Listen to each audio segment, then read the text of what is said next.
Without getting into the boring nitty-gritty, we were working over in the US as subject matter experts for the company that we work for. Indeed.com describes subject matter experts as individuals with an extensive knowledge of a role, department or process.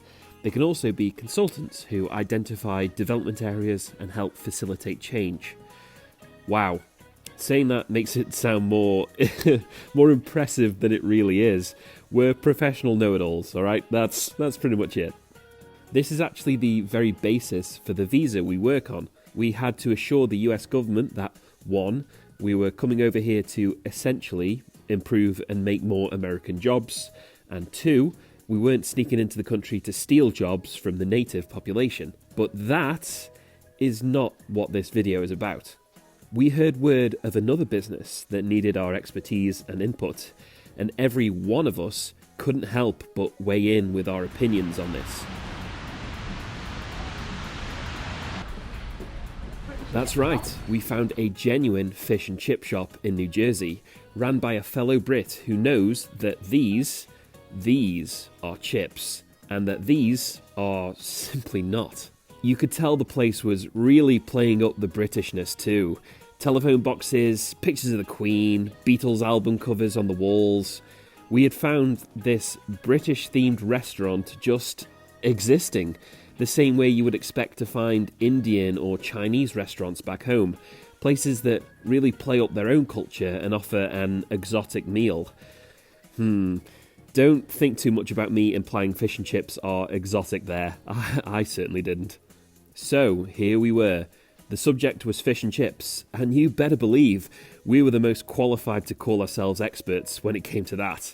Collectively, we were the most knowledgeable of this type of cuisine, and it was our duty as English men and women to ensure it was being made correctly. Which begs the most important question: can this stodgy staple from the British Isles be truly replicated in the land of bald eagles and driving on the wrong side of the road? Oh yeah, it's the real deal, alright. The food totally lived up to our standards. Personally, the batter of the fish should be light and crispy, and this was perfect. The dish was also served with a lemon wedge and tartar sauce, but most importantly, genuine thick-cut chips. Not fries, chippy chips, in all their artery-clogging glory. You can even order a chip butty or mushy peas and proper chip shop curry sauce. This little chip shop, even though it was completely disconnected from England, was easily passing our quality review and delivering a truly faithful taste of our rainy little island. But the night wasn't even over after that, because for dessert we had sticky toffee pudding and custard. Now, this was insane. It's hard enough to get proper chips out here, but this wizard was able to conjure up sticky toffee pudding and custard for all of us. I think some of the Americans we were there with were a bit bewildered by our behaviour.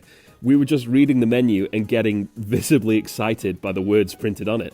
Needless to say, it went down a treat. We all had a really good night, and none of us so-called subject matter experts had a bad thing to say about the place.